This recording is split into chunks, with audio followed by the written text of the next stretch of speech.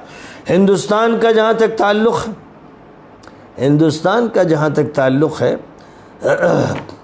تو اس ہندوستان کے بارے میں بھی جو باتیں کہی گئیں ان میں بڑی اہمیت ہے اس بات کی جس کو مشہور ہندو مفکر سوامی وویکانند نے کہا۔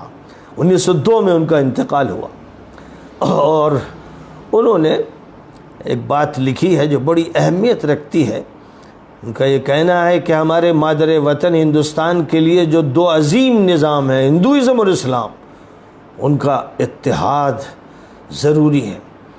ویدانت کا دماغ، وہ کہتے ہیں ویدانت کا دماغ اور اسلام کا جسم ہی واحد امید ہے، اور کہتے ہیں میں اپنے تصور کی نگاہ سے دیکھ رہا ہوں کہ مستقبل کا معیاری ہندوستان موجودہ انتشار اور اختلاف سے نکل کر شاندار اور غیر مفتوح بن رہا ہے، اور یہ ویدانت کے دماغ اور اسلام کے جسم کے ذریعے ہو رہا ہے۔ سمجھنا ہے اس کو، سناتن دھرم اور اسلام میں اتفاق ہونا ہے، لیکن وہ اسی وقت ہوگا جب اسلام پوری داعیانہ قوت کے ساتھ سامنے آئے گا، اور اس کا جسم اس دماغ کو بھی جذب کر لے گا جس نے ایک فکر پیش کیا تھا ایشور کے بارے میں، جس نے صحیح نظریہ پیش کیا تھا اور سناتن دھرم کا صحیح تصور پیش کیا تھا۔ تو جو بات سوامی وویکانند جی کی ہے وہ بھی بڑی اہمیت کی مالک ہے۔ وہ کہتے ہیں I see in my mind's eye the future perfect India rising out of this chaos and strive, glorious and invincible, the Vedanta brain and Islam body, the Vedanta brain and Islam body۔ یہ ان کی تعبیر ہے، لیکن Vedanta brain وہ ہے جو آدم علیہ السلام سے اسلام کے نام سے چلا آ رہا ہے یہاں تک کہ وہ آخری نبی حضرت محمد صلی اللہ علیہ وسلم تک پہنچا۔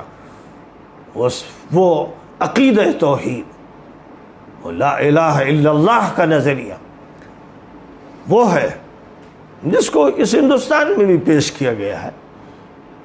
تو بہرحال ان کے وہ الفاظ ہیں، ان کا وہ سوچ ہے، لیکن سچی بات یہ ہے کہ جو اصل سناتن دھرم ہے وہ اسلام ہے۔ اسے پیش نہیں کیا گیا، اس کو تابع رکھا گیا، اس کو دائی کے طور پر سامنے نہیں لایا گیا۔ وہ یا تو مدعو رہا یا محکوم رہا، تابع رہا، ذلیل رہا۔ اور جو علماء تھے، افسوس انگریزوں کے ایجنٹ اور ابلیسی نظام کے پروردہ چیلوں کے ساتھ وہ ضمیمہ بن کے رہے۔ یہ وہ جرم تھا جو بہت بڑا تاریخی جرم تھا، جس نے ہندوستان کی امت کی عزت ختم کر دی۔ اس امت کو ہمیشہ دائی امت رہنا ہے، اسے دعوت دینا ہے، فکر اسے پیش کرنا ہے، یہ تابع ہو کر نہیں رہتی، یہ متبوع امت ہے۔ لیکن افسوس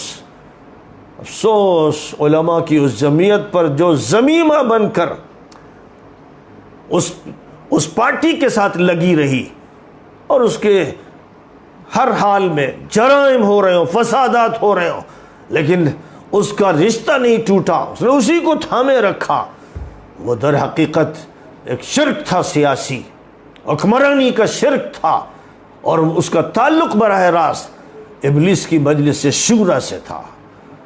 تو اس کی امید میں رہنے اور اس سے لو لگانے کا جو نتیجہ نکلتا تھا وہ وہی جو مشرکانہ قوموں کے اندر نکلتا رہا، تو وہ سامنے آ گیا، اور اب ذلت کا وہ مقام آ گیا کہ علماء کی کسی تنظیم کے بھی 2 پیسے کی حیثیت نہیں رہ گئی۔ اللہ تعالی ہمیں نجات بھی عطا فرمائے، ہماری اصلاح فرمائے، ہمیں قرآن کی روشنی نصیب فرمائے، نبی پاک علیہ الصلاۃ والسلام کی سیرت طیبہ سے سبق لینے کی ہمیں توفیق عطا فرمائے۔ وآخر دعوانا ان الحمد للہ رب العالمین۔